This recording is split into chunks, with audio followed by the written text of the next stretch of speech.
Hello there. It's a beautiful morning, as you can hopefully see.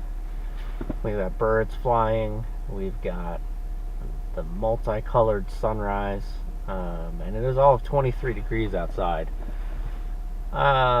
It's a little cold to ride, so I'm in the four-wheeled cage today.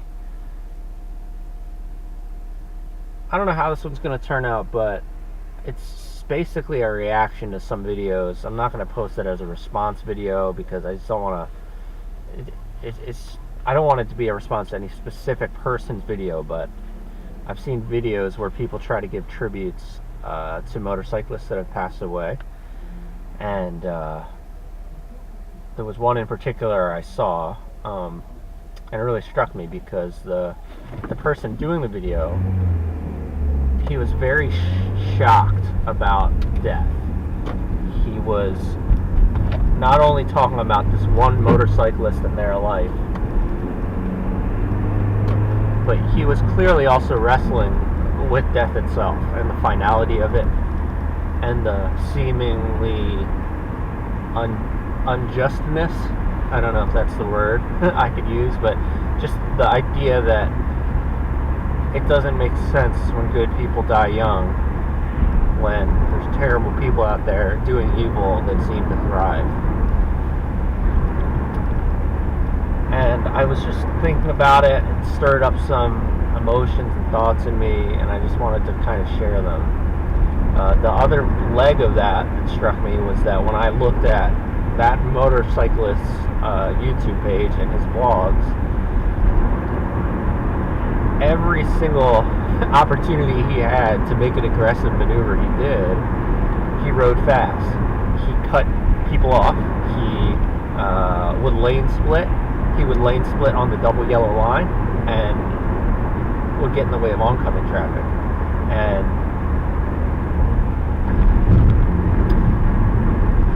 as motorcyclists, we make choices, and we decide whether or not to wear gear. And I think what's more important even than that decision is how you're going to ride. And that's something that doesn't become a daily decision. It's something that's a pattern. And so that when I get on my motorcycle on any given day, I'm not really asking myself how fast I'm going to go. I'm not even thinking about whether I'm going to yield right away or not. It's just a pattern of my past activity. And if you ride really hard and aggressively, you drive fast, like, you're going to get speeding tickets, you're going to drop your bike more, and you might get injured, and you could lose your life. And for those of us that haven't really wrestled or thought about death very much, they might not realize that the patterns of their behavior are bad and going to hurt them until it's too late. So I think it bears, the need to discuss and talk about, even though it's difficult to talk about. So instead of having the negative message of, hey, don't do this, it's bad for you, that's not really so helpful. The positive thing that I think anyone should do is to reverse engineer their life, to begin with the end in mind. These are some of the most wise things I've heard, and I've found them to be true. And while it jives very well with my Christian worldview, I think it's something that everyone can get their heads around, no matter what their religion or creed. I mean, everyone, you gotta have a picture, or an idea. What do you want life to be like when you're 99? What do you want life to be like when you're 70, if you're not there yet? 50, if you're not there yet? In some ways, I've missed the mark, but I've done a lot of living. I've been out on my own for more than a decade, and so I'm actually really speeding here, and there might be a speed trap, but we'll be alright. Oh, there's a car tailgating me, so that's fine. It's always the tailgater that'll get the ticket, usually, as long as they're really close. So with reverse engineering your life, you got to have an image of where you want to be, and you should look at your life now and think about how much of your life is the consequences of your own actions. That's kind of humbling to think about, because we tend to think that, oh, I'm a good person, I work hard, I do great, I'm doing everything I can, but it's my circumstances, it's the people around me, it's everything else that has caused me to be in the negative situation I'm in. That's just the kind of like the wiring of the human heart and mind, is to externalize things so that we can continue to do things exactly the way we want. So it's like when you're riding on the highway at 100 miles per hour and a car seemingly cuts you off. They just didn't see you because you were at the time 200 yards behind them, and then you just came up extremely quickly because of the difference in your rate of speed. And maybe you shouldn't drive 100 and a 55. So like that's an example. But with life, I mean, depending on where you're at, let's say you're 25 years old, a lot of what you've done for the years has been your own decisions and what you want. So it's worth making an assessment of what have you done? What have you done that's been unique to you? What have you done that is against the crowd? And then where has that led you? And then it's also good to think about, what am I doing that everyone else is doing that isn't serving me well? For instance, I mean, I'm a contrarian. I'm a guy that goes against the grain. So buying a luxury car is not something I care about. And I happen to work at a job where most people drive very nice cars. They're either a very new car, a car that's less than 4 years old, or it's a luxury car. And I drive an economy car that's 10 years old. So I think part of it is you just have to be able and willing to do what's different than average, or what's different than quote-unquote normal, and be comfortable with that. The Beatles have this song called "The Fool on the Hill," and everybody just ignores this fool who seems to do foolish things, but then the last verse of the song, they kind of reveal that, you know, he sees the foolishness of the world, and he kind of puts himself outside of it. And I think that's a neat song, and maybe a little arrogant of a view to say, hey, I'm smarter and wiser than everyone else. It's not about that, but you gotta realize that the crowd, the majority of people, are not going to thrive, and they're not going to live a life that they really, really want. So you have to be able to make distinctive decisions than what everyone else is doing.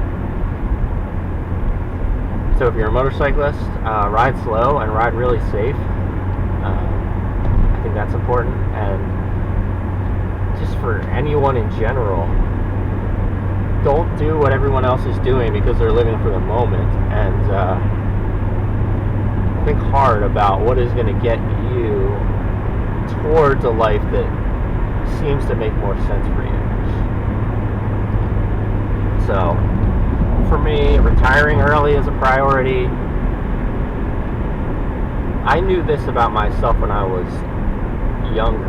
Like, I want to say when I was in high school, I had this concept that I wanted to get married young, and I wanted to have kids when I was still young, and that, not too young, but I would want to be able to hang with my kids athletically through their developmental years, and be able to run and play soccer with them, teach them lacrosse, ride bikes with them, and I felt that if I could do that, that would set my children up for the most success in athletics.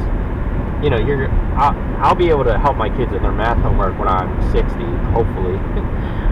But, you know, I'm not going to be able to put English on a soccer ball or do a face dodge in lacrosse when I'm 60. So this has just been the way I thought about my life, and it's never too late So I want to say that as well. My story is, it's definitely the consequence of parents that have loved me and cared for me, and being in healthy communities when I was younger. But all along the way, I've been able to make decisions to move away from that and make decisions that have been harmful to my life, and I've, in many situations, done that. But you see, especially once you get out on your own, when you move out of your parents' house and you really kind of become the master of your future, and you choose what friends you have, choose what jobs you take, choose what churches or communities you go to, that's when you really start living in the consequences of your own actions, and you really decide and shape your future in a way. So it bears thinking about and discussing what you can do to just do what you really want, if that makes sense. Like, what the you in 10 years wants is probably going to disagree. Like, you would probably have arguments if you in 10 years had a conversation with you now. And the idea is that, like, you want to listen to the person in the future because he's wiser and he's experienced the things that you haven't experienced yet, and he wants you to avoid those things. So live with the future in mind. Again, reverse engineer your life. Begin with the end in mind. This might not be the most beautiful ride ever, but it's beautiful. I hope you can soak it in. I'm trying to. Science can tell us why the hues in the sky change and how the angles of the rays of light hit moisture in the sky and make it look different. But science will never be able to tell us. There's no scientific tool or method, experimentation or theory. There's nothing that's going to ever tell us why, from science, why the earth is beautiful and why the sky is beautiful and the sun rises. And you will have to find some other method of knowing truth other than science if you really want to answer that question. And if you're a real thinking man and you live for a while, I think that question might irk you. Why are such things so beautiful, and why are such things so terrible? And why is there so much injustice? And why do we have this yearning for goodness and compassion and equity in such a broken world? Like that house over there. It's like not in good shape. The roof's fallen off. It's probably abandoned.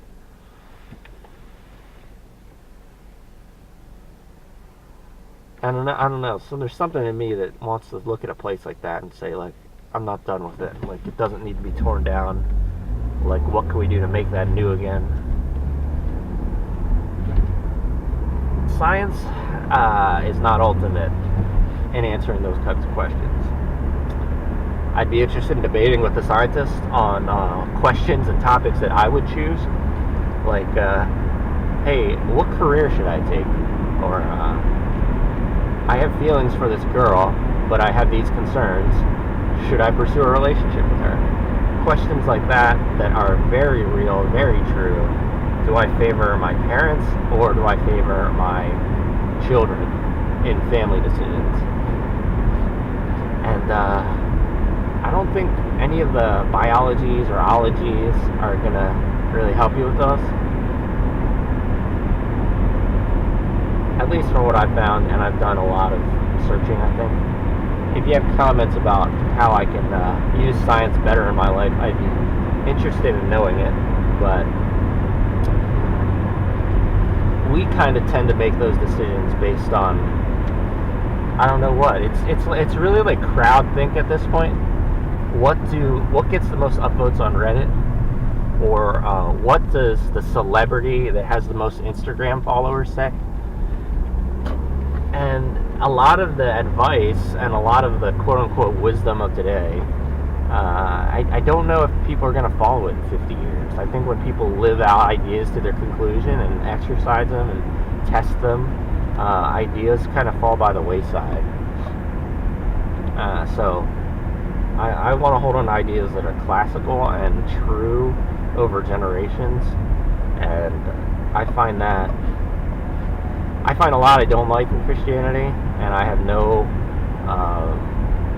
problems with casting those things aside, the things of Christian tradition and Western tradition, and quote unquote religion. But I think that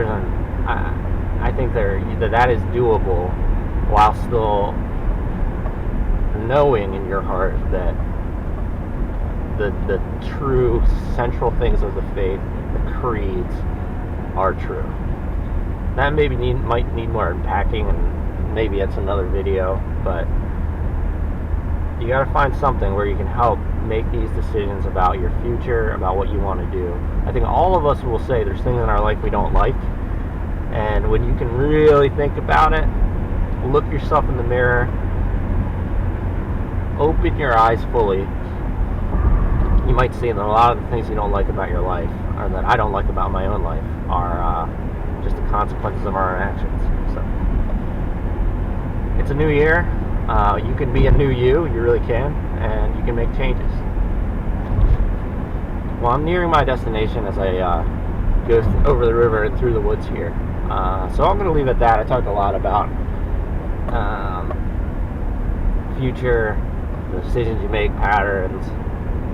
Think through and mindfully live your life. I think that's important. Have a vision for your future, and if you don't like the vision at some point, change it. If your views on life change and you want different things in life, then think through it, but maybe you should change those as well. Embrace change. Embrace different changes in the patterns of your behavior. Think about your patterns, and just have a wonderful, wonderful, wonderful day. I think that's all I got. Alright, so you've been riding with John. Have a good one.